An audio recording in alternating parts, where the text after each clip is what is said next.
A Father's Confession by Guy de Maupassant.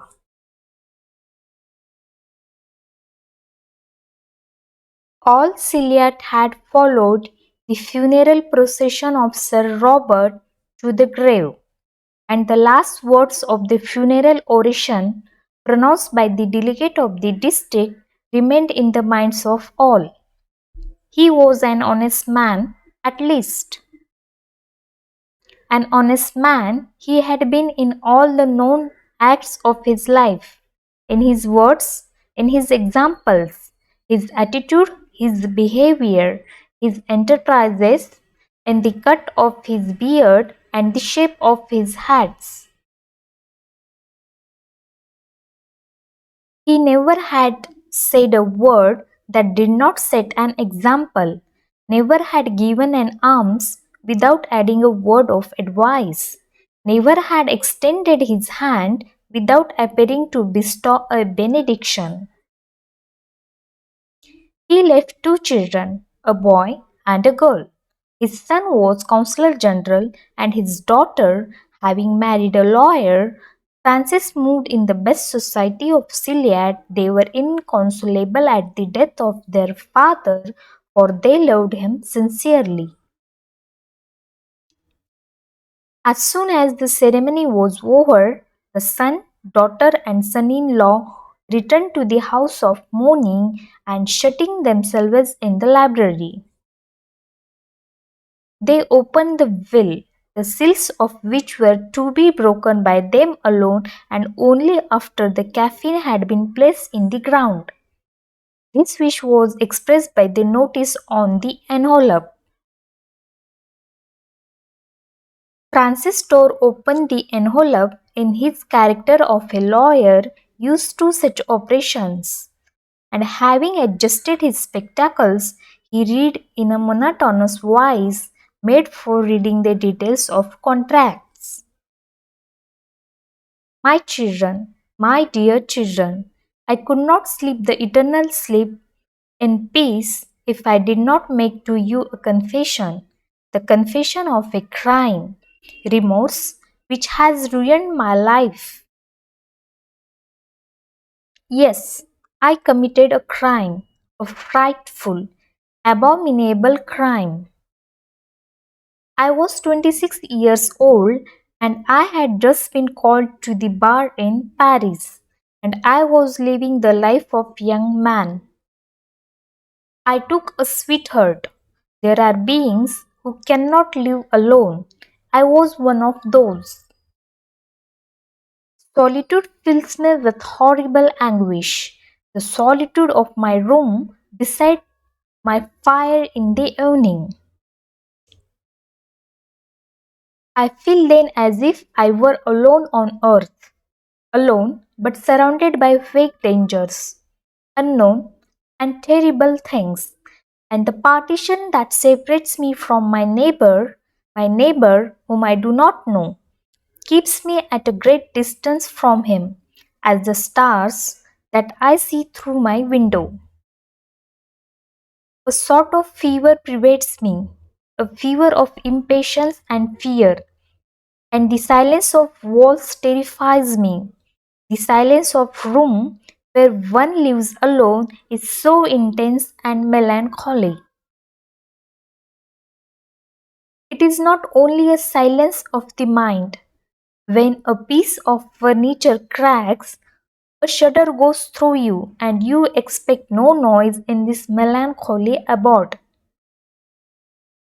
How many times, nervous and timid from this motionless silence, I have begun to talk, to repeat words without rhythm or reason, only to make some sound. My voice at those times sounds so strange that I was afraid of that too. Is there anything more dreadful than talking to oneself in an empty house?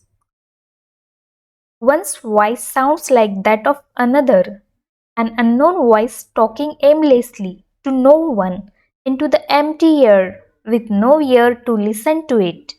For one knows before they escape into the solitude of the room exactly what words will be uttered.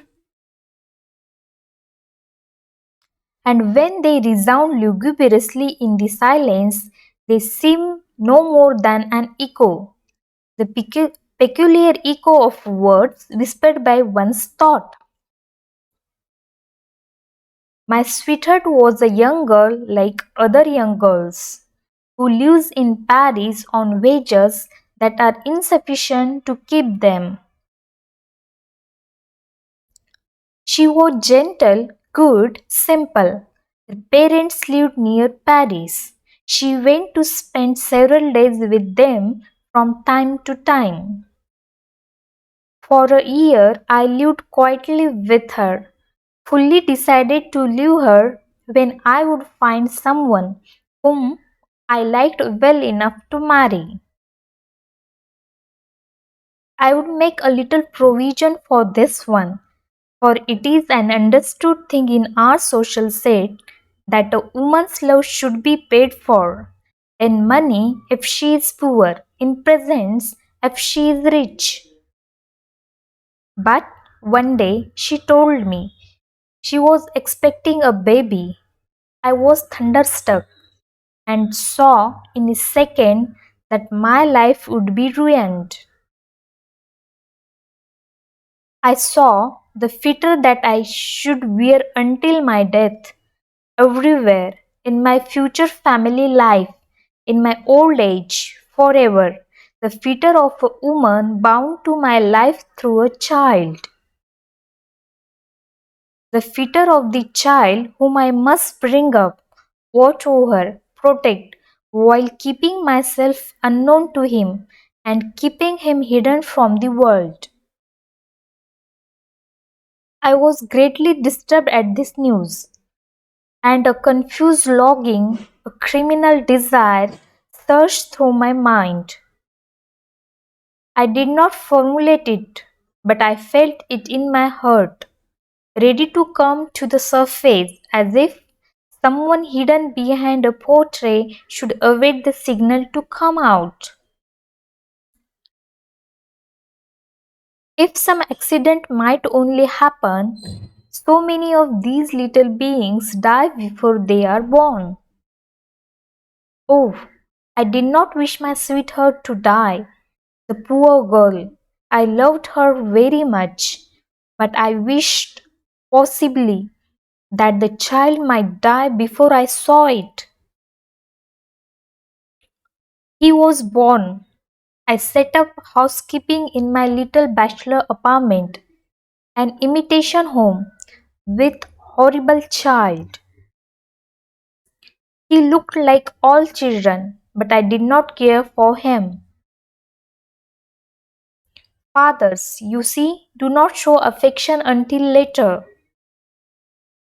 They do not have the instinct and passionate tenderness of mothers. Their affection has to be awakened gradually. Their mind must become attached by bonds formed each day between beings that live in each other's society. A year passed. I now avoided my home, which was too small, where white linen, baby clothes, and stocking the size of gloves were lying around, where 1,000 articles of all description lay on the furniture, on the arm of an easy chair everywhere. I went out chiefly that I might not hear the child cry, for he cried on the silest pretext, when he was bathed, when he was touched, when he was put to bed, when he was taken up in the morning. I had made a few acquaintances, and I met at a reception the woman who was to be your mother. I fell in love with her and became desirous to marry her. I courted her. I asked her parents' consent to our marriage, and it was granted. I found myself in this dilemma. I must either marry this young girl whom I adored, having a child already, or else tell the truth and renounce her and happiness, my future, everything. For her parents, who were people of rigid principles, would not give her to me if they knew. I passed a month of horrible anguish, of mortal torture, a month haunted by a thousand frightful thoughts, and I felt developing in me a hatred toward my son, toward that little morsel of living, screaming flesh, who blocked my path, interrupted my life, condemned me to an existence without hope, without all those vague expectations that make the charm of youth.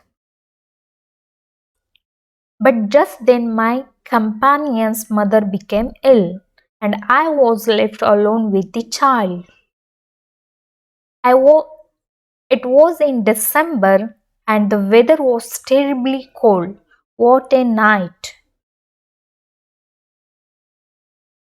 My companion had just left. I had dined alone in my little dining room, and I went gently into the room where the little one was asleep.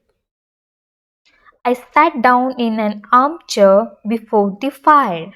The wind was blowing, making the windows rattle, a dry, frosty wind, and I saw through the window the stars shining with that piercing brightness that they have on frosty nights.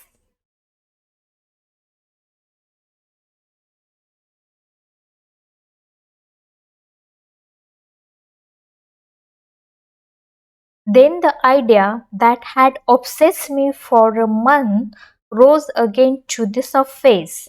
As soon as I was quiet, it came to me and harassed me. It ate into my mind like a fixed idea, just as cancers must eat into the flesh. It was there, in my head, in my heart, in my whole body. It seemed to me, and it swallowed me up as a wild beast might have. I endured to drive it away, to repulse it, to open my mind to other thoughts, as one opens the window to the fresh morning breeze to drive out a vitiated air. But I could not drive it from my brain, not even for a second. I do not know how to express this torture. It gnawed at my soul, and I felt a frightful pain, a real physical and moral pain. My life was ruined. How could I escape from this situation? How could I draw back?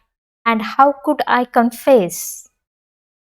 And I loved the one who was to become your mother with a mad passion, which this insurmountable obstacle only aggravated. A terrible rage was taking possession of me, choking me, a rage that verged on madness. Surely I was crazy that evening. The child was sleeping. I got up and looked at it as it slept. It was he, this spawn, this nothing, that condemned me to a irremediable unhappiness. He was a He was asleep, his mouth open, wrapped in his bedclothes in a crib beside my bed, where I could not sleep. How did I ever do what I did? How do I know? What force urged me on? What malevolent power took possession of me? Oh, the temptation to crime came to me without any forewarning. All I recall is that my heart beat tumultuously. It beat so hard that I could hear it, as one hears the strokes of a hammer behind a partition. That is all I can recall the beating of my heart. In my head there was a strange confusion, a tumult. a senseless disorder, a lack of presence of mind.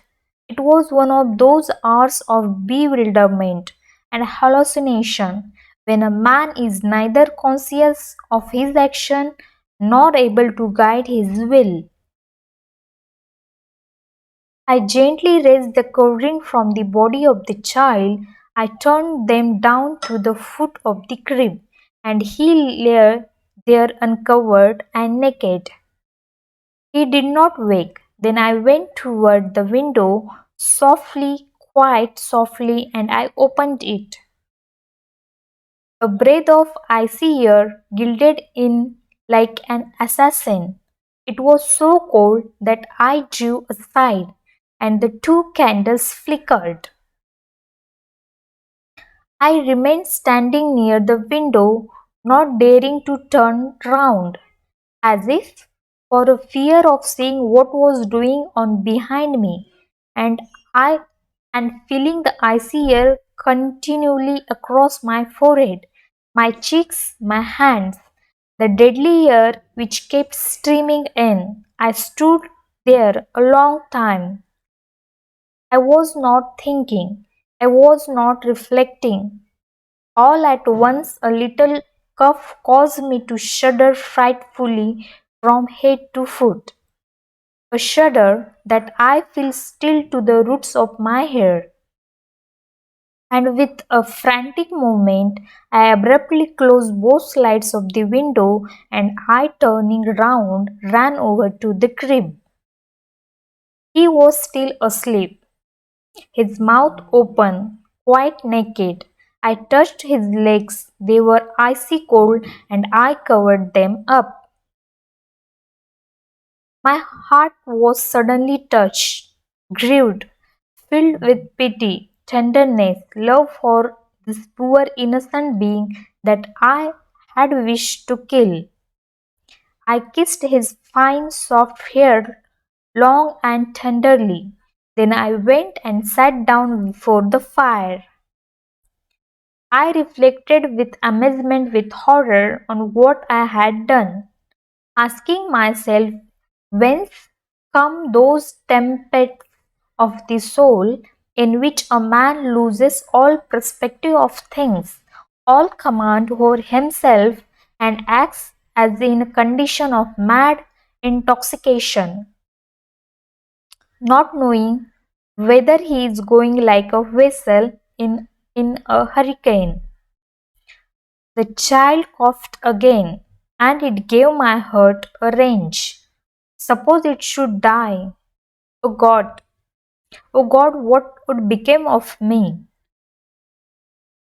I rose from my chair to go and look at him, and with a candle in my hand, I leaned over him. Seeing him breathing quietly, I felt reassured.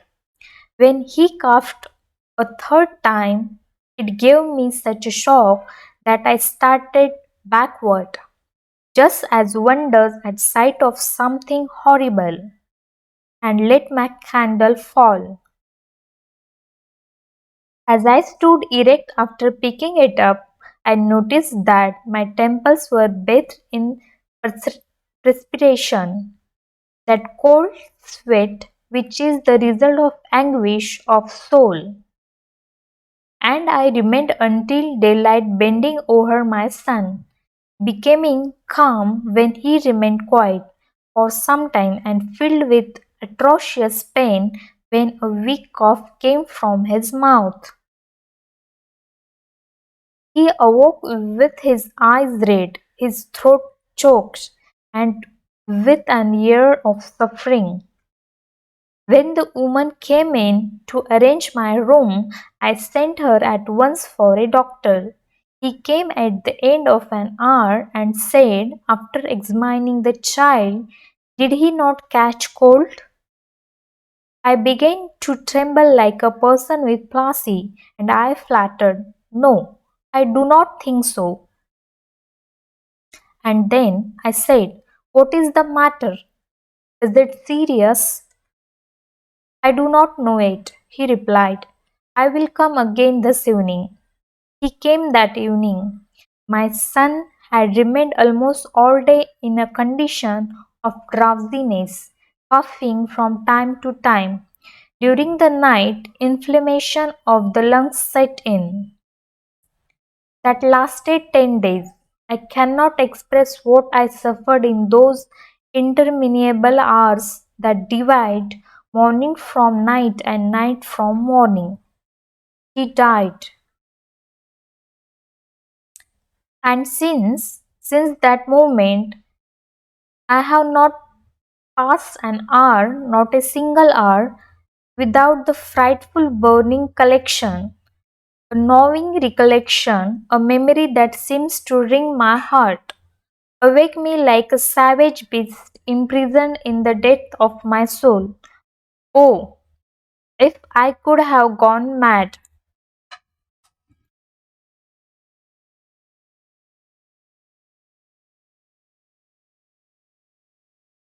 Francis raised his spectacles with a motion that was peculiar to him whenever he finished reading a contract, and the three heirs of the defunct looked at one another without speaking, a pale and motionless. At the end of a minute, the lawyer resumed, "That must be destroyed."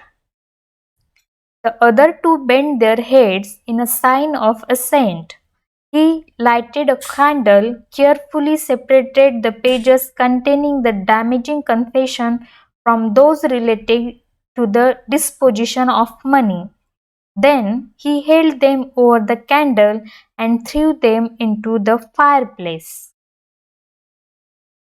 And they watched the white sheets as they burned, till they were presently reduced to a light crumbling black heaps, and as some words were still visible in white tracing, the daughter, with a little stroke of the toe of her shoe, crushed the burning paper, mixing it with the old ashes in the fireplace.